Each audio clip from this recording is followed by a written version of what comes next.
Come on into Davis Appliance and Furniture, where you can find the best deals in town. It's tax time, so when that refund comes in, it's the perfect time to get the furniture you've always wanted. For the brands you trust at the lowest prices, visit us at Davis Appliance and Furniture. And streaming on Paramount Plus. In this market, you'll find Fisher Investments is different than other money managers. Different how? Aren't we all just looking for the hottest stocks? Nope, we use diversified strategies to position our clients' portfolios for their long-term goals. But you still sell investments that generate high commissions for you, right? No, we don't sell commission products. We're a fiduciary, obligated to act in our clients' best interest. So when do you make more money? Only when your clients make more money? Yep, we do better when our clients do better. At Fisher Investments, we're clearly different. He's the buzz around town. Only $79. Come on into Davis Appliance and Furniture, where you can find the best deals in town. It's tax time, so when that refund comes in, it's the perfect time to get the furniture you've always wanted. For the brands you trust at the lowest prices, visit us at Davis Appliance and Furniture. Closed captioning for News 12 is brought to you by Kenneth Nugent.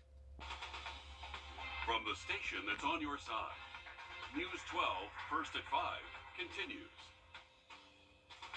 New data today shows more people are living on the streets of Augusta without a place to call home. And today, in the Augusta Commission, the Homelessness Task Force presented their plan to address this growing issue. Leaders started the task force more than a year ago after homeless veteran Willie Walker was found frozen to death outside the Gap Ministries right there downtown. And that is when the city redoubled efforts to find some solutions. Kennedy Harris live in our newsroom to break down a plan more than a year in the making. Kennedy, what does this plan outline? Yeah, it's been a long time coming for sure. This year's point-in-time count results found approximately 576 homeless people in Augusta. That's 106 more people than in 2020. This master plan addresses all aspects of homelessness, from sheltering to temporary housing. The task force recognized a three-point focus. The plan focuses on emergency crisis intervention, housing stability, and ease of access to homeless services. It was very detailed and extensive, but there was one thing noticeably missing.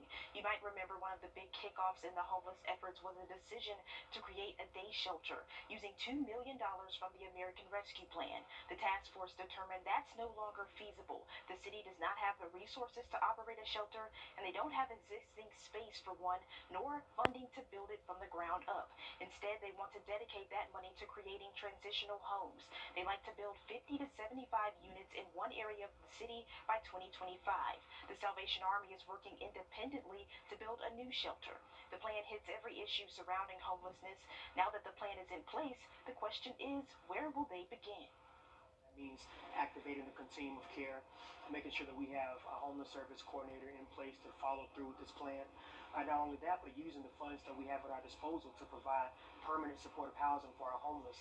We looked at the needs of our city, where our gaps in services were.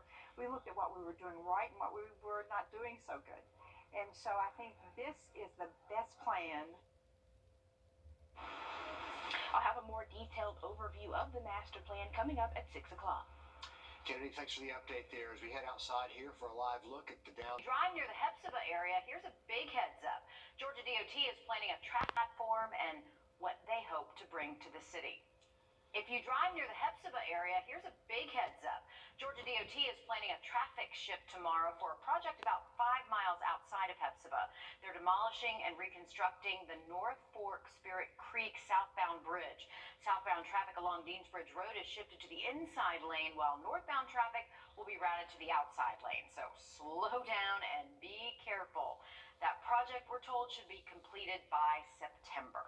March Madness continues today with some local flavor in the Division II ranks. Augusta University taking on Indiana, Pennsylvania at 6:30 tonight. If the Jags win, and we hope they do, they'll head to the championship to play either Black Hills State or Northwest Missouri State.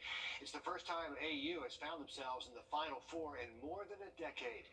Coming up here at 6:30, there's a watch party at Stars and Strikes. There's going to be rides for AU students to and from that bowling alley for the 6:30 watch party tonight. Go Jags. Go Jags, Riley.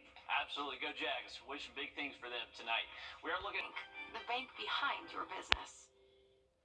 A new project at the SPCA Albrecht Center in Aiken is nearly finished now. People who work there say they've raised $50,000 to make this happen. Our Will Volk introduces us to one pup named Cinderella, who is already experiencing why this new play yard is so important. It's like a dream.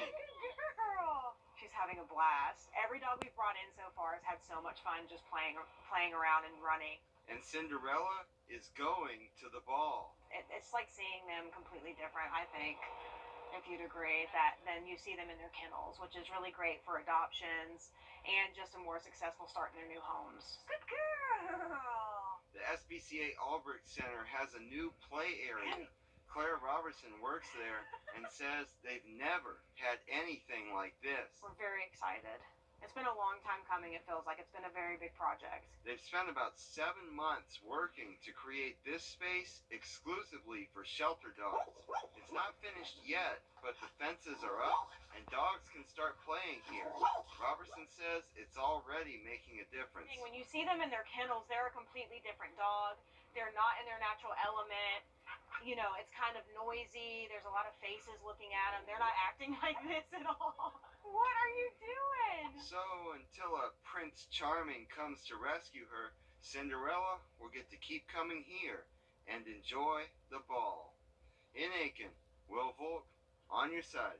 I love that. That dog wants to just play all day. Yeah, Cinderella is certainly dancing her way around. So if you have property or a large fenced-in yard, Cinderella, what a great dog. Yeah, sure looks like it. Robertson says it should be about a month before it is completely finished, but at least they're getting to use it now. Right. They still got to add some agility equipment, a dog pool, and a shed with toys, but what a fun space that's going to be for those dogs. It is. I mean, Riley, you have pups. You know what it's like when you take them to the dog park. I mean, this is perfect. All the shelter dogs now have their own permanent dog park. Oh, it's awesome. And they really need that outdoor time after being kind of cooped up inside. Just getting that outdoor time really helps them become a better dog. And hopefully Cinderella finds a good home here shortly.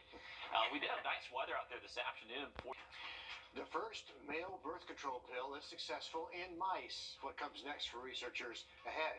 First at 5. The Live Eye Camera Network is brought to you by Mountaineer Pest Services. I had a friend once tell me, Crocs Pops, $25.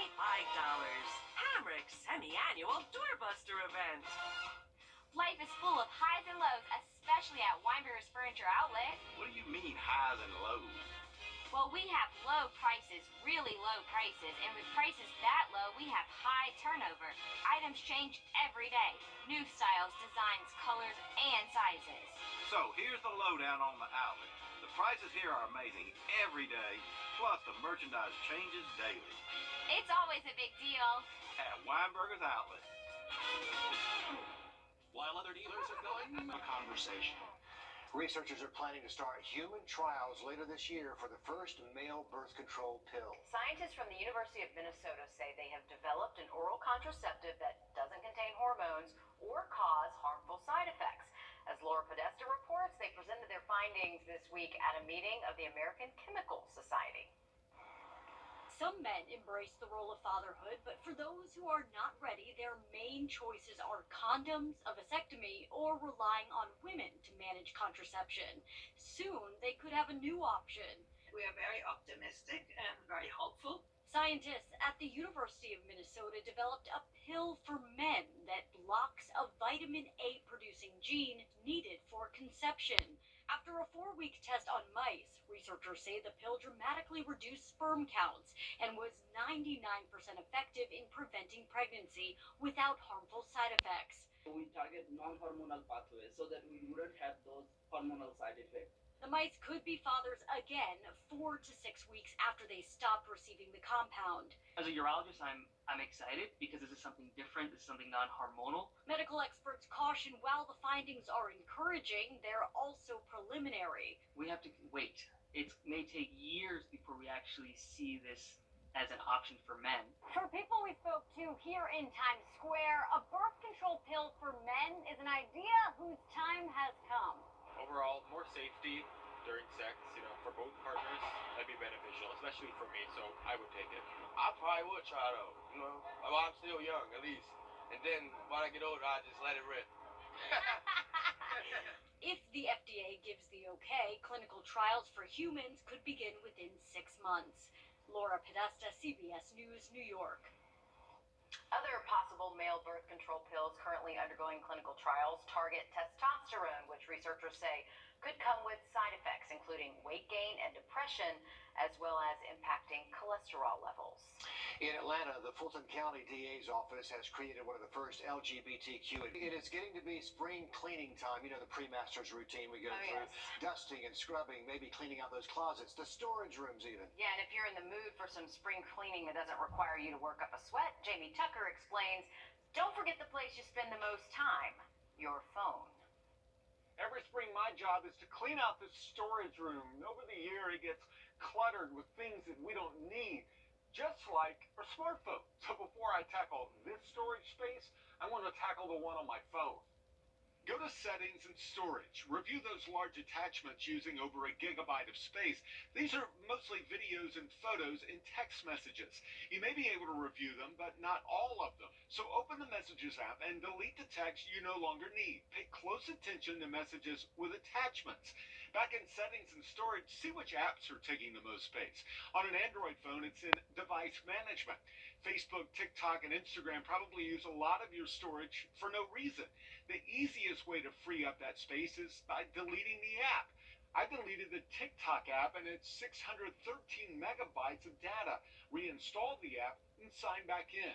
Now I have more space on the phone and TikTok still works the same. Just like you do with clothes you haven't worn in over a year, get rid of apps you don't use. On an iPhone, swipe to the end of the home screen and tap App Library. On an Android device, it's Settings and App Storage. Free apps are constantly tracking your activity, so if you don't use them, delete them. But don't forget, before you do anything, back up your device and restore it from that backup. Otherwise, you might lose something that you need. I covered a lot here, and I have step-by-step directions on all of these tips on my blog, whatthetech.tv. That's What the Tech. I'm Jamie Tucker. Jamie's right, and you're going to be amazed at some of the older videos that you had no idea were still taking up space on that phone. Yeah, and not to mention, it's kind of fun to go back in time and look at some stuff you forgot about. That's and true. By the way, if you're like me, you take screenshots of things. A lot of things. Yeah, you don't need them.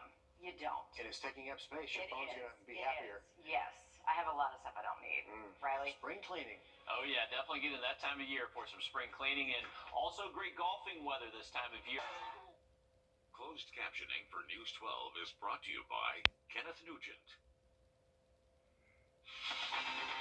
From the station that's on your side, breaking news. Breaking news this evening, the Richmond County Sheriff's Office made an arrest in connection to a death on Ulm Road last week. Authorities say Taziah Dukes and Ortegas Jones are facing murder charges now after a man was found dead in a trailer park early last Friday morning. 2 other men are also wanted in connection to this same death, so if you know where Brenton Coleman or Carlos Figuera are, call the Richmond County Sheriff's Office. This evening, the family of the little 7-month-old baby girl killed in a dog attack this week are holding a balloon release in her memory. This is a photo of little Serenity Garnett posted to a GoFundMe page where support from the community helped them surpass their goal of $10,000 to help with her funeral expenses. News 12's Claire Allen live in front of the house where this attack happened and where that balloon release is expected to start just within the next hour. So we know, Claire, this must be just a difficult time for that family. Absolutely. The family tells me this is a terrible time for them, and they are just too upset to speak right now. The family says they want people to remember how sweet Serenity was just by her smile. And from the photo, you can see how beautiful she was. There has been an outpouring of love for the 7-month-old, and more love to be shown at the balloon release. The family does have a GoFundMe raising for baby Serenity's funeral costs.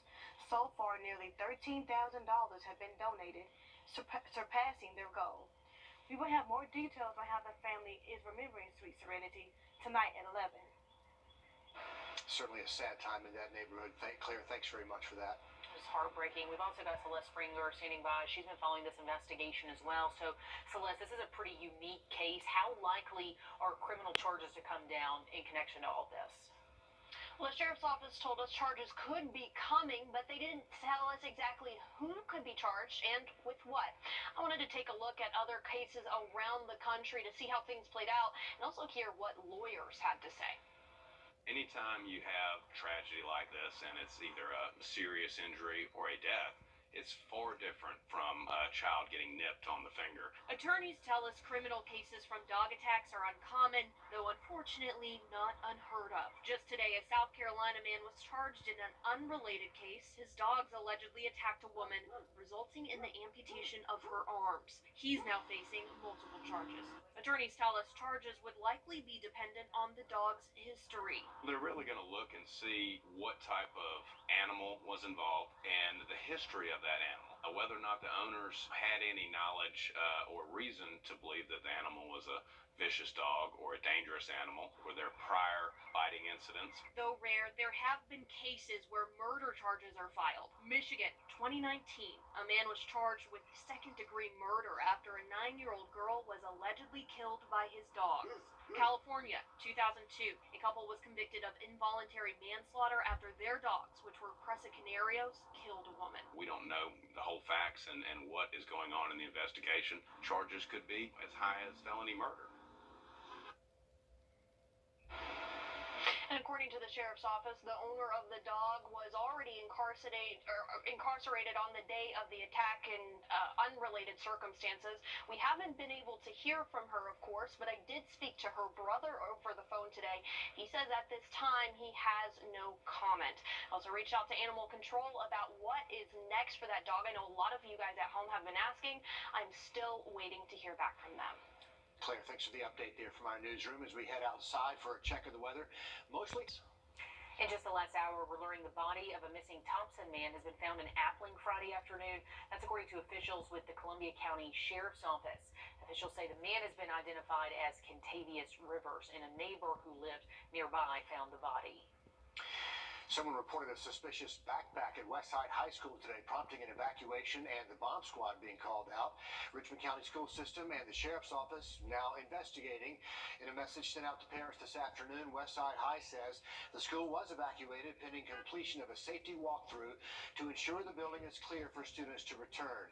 It goes on to say all threats are taken seriously and we work to resolve them quickly. Today, Augusta commissioners heard from the city's homelessness task force about what they've learned over the last year. Since February 2021, the task force has been working on a plan to address homelessness in the city. News 12's Kennedy Harris joins us live in the studio to break down some of the new data the task force was able to collect through that point-in-time count that happened last month. Yeah, these are the preliminary results of the point-in-time count. A total of 576 people counted as homeless, over more than 100 more than the last count in 2020. 315 people were living without any shelter at all, and 71 people were experiencing chronic homelessness, which means they've been homeless for a year or more or have been homeless more than once. The plan, more than a year in the making, addresses all aspects of homelessness, from men living on the street to families living on the brink.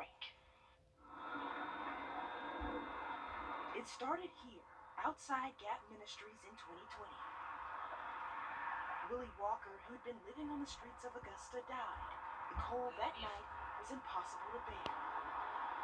2 months later, the commission created a task force, and that brings us here. I had no idea how intensive this task was going to be. It started with data. Street outreach teams found the average age of a homeless person in Augusta is 44. 9% are employed. We're really good at that fast, quick fix. Let's take care of them right then. You're hungry, you're cold, let me get you a blanket. You know, it's the long term, I think, was our struggle.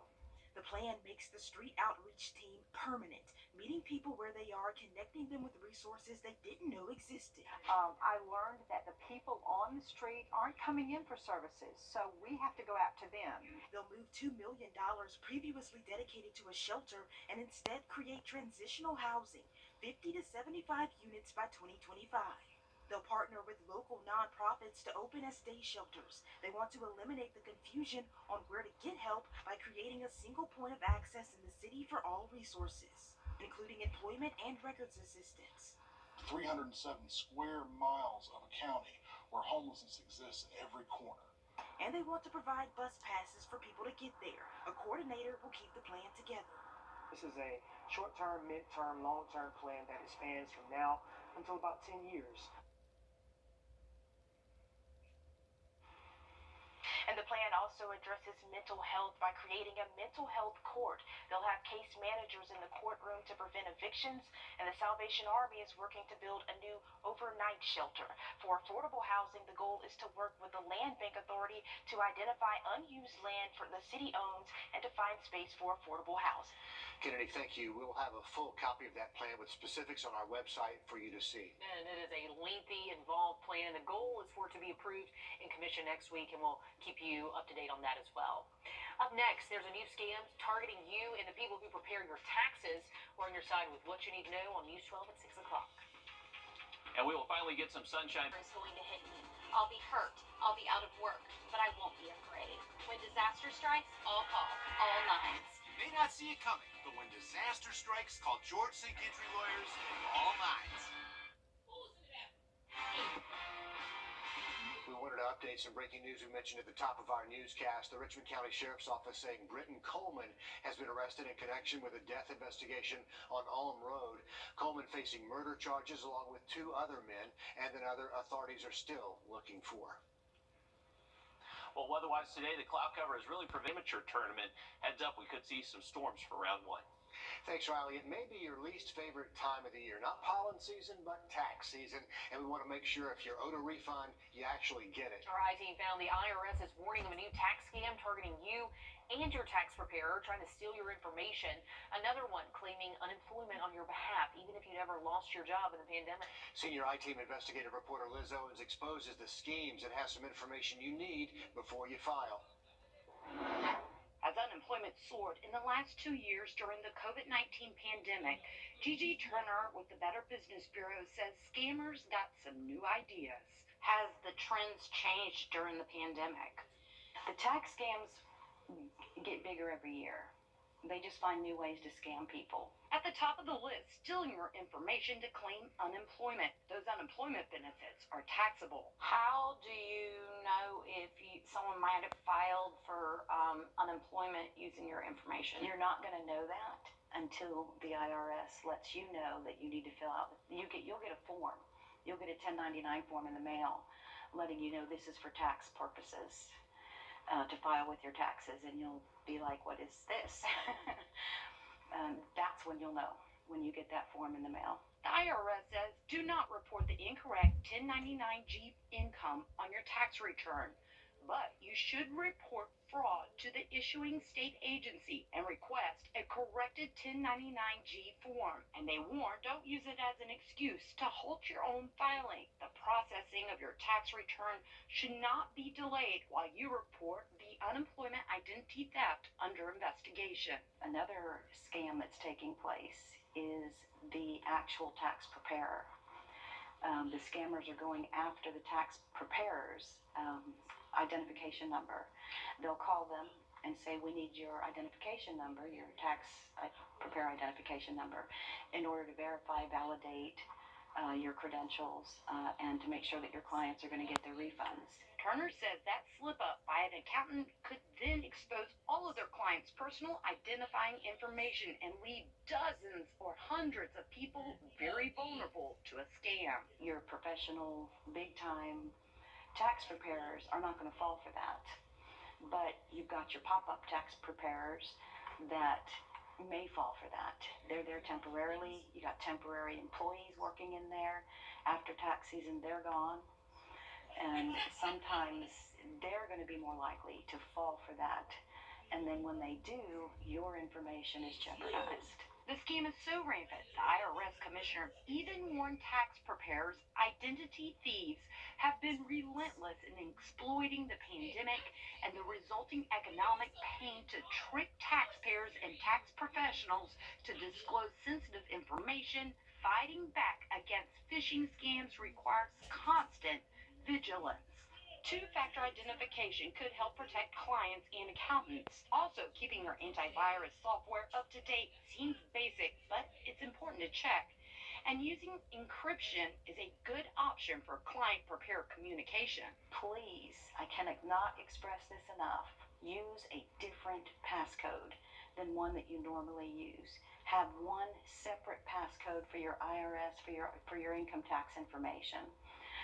Because once they get that, then they're going to have access access to everything else as well. Having to outthink and outsmart the criminals may feel like a burden, but Turner says it's increasingly necessary to stay protected. The best way to protect yourself is to treat your personal identifiable information like gold.